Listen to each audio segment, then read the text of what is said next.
Chapter 14. You aren't a salmon. All of a sudden, Winston felt himself being picked up gently by his tatty scarf and flung across the street onto the snowy pavement. He landed heavily and rolled across the frozen ground. He just lay on the floor, panting and willing his heart to stop thumping like a big bass drum. Without opening his eyes, he patted himself down with his paws. He didn't feel as flat as a pancake. So what happened? He took a deep breath, opened his eyes and nearly fainted. Standing over him, with her face very close to his own, was a large, fluffy white cat. He panicked, squeaked in alarm and scrabbled backwards as quickly as he could, keeping his eyes on the feline fiend who was glaring at him. But instead of pouncing on him, the cat suddenly plonked herself down and lazily licked a paw. "Darling, do come away from the edge of that road," she drawled. "I'm not going to rescue you again." Winston stopped scrabbling and scampered away from the curb, making sure to keep the cat at an escapable distance from him at all times. "You rescued me?" stammered Winston. The cat stopped grooming herself and looked at Winston. "Of course," she purred. "You were about to be squished flat under the wheels of one of those cars. Very careless of you, I must say." When Winston didn't say anything, she continued. "I live in one of the apartments near here. My people are throwing a party this evening. Lots of nice party food and lovely music. But it got rather stuffy in there, so I nipped out for some air. That's when I saw you from the other side of the road and could just tell you were about to get hit by one of those dreadful vehicles. Someone needed to help you because you weren't helping yourself. And now, you are going to eat me?" squeaked Winston in a small and terrified voice. The cat looked mortally offended. "Eat you?" she cried. "Now why on earth would I eat a mouse?" "That's because that's what cats do, isn't it?" said Winston quietly. "Eat mice?" The cat rolled her eyes. "Well, I don't know about that, but this cat certainly doesn't. I've never nibbled mouse in my life. For dinner this evening I have poached salmons, scallop and a little dollop of caviar.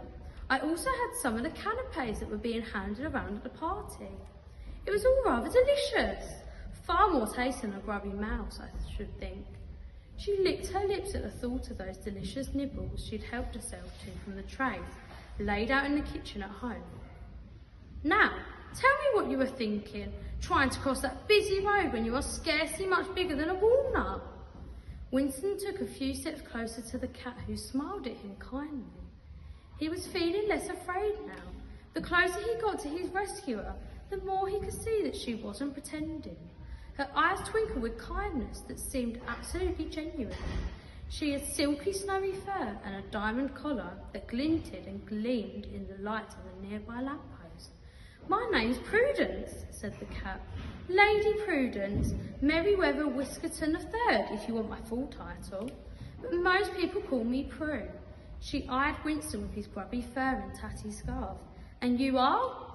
If she'd been wearing spectacles, she would have been looking at him over the top of them.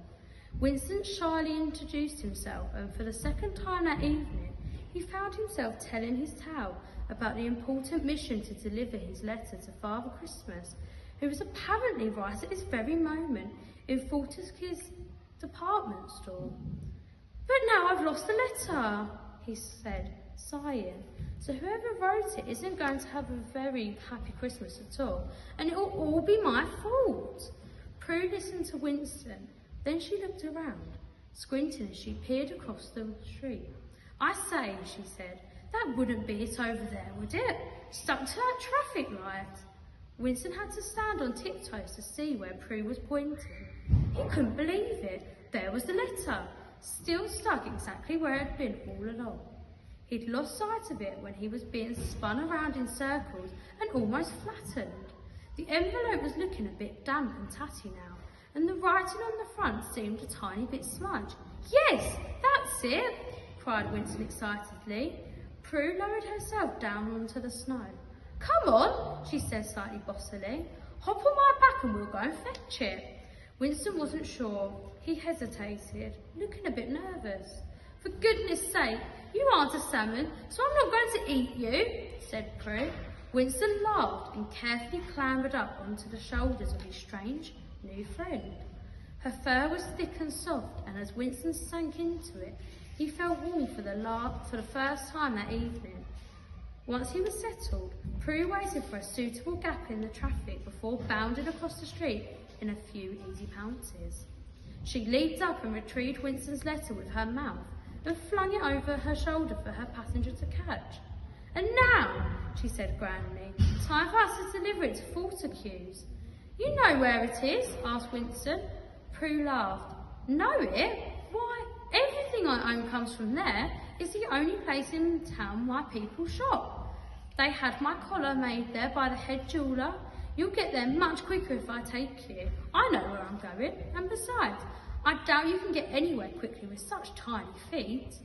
Winston laughed and held on tight as she elegantly trotted down the street. He couldn't believe that he was riding on the back of a cat. What a strange night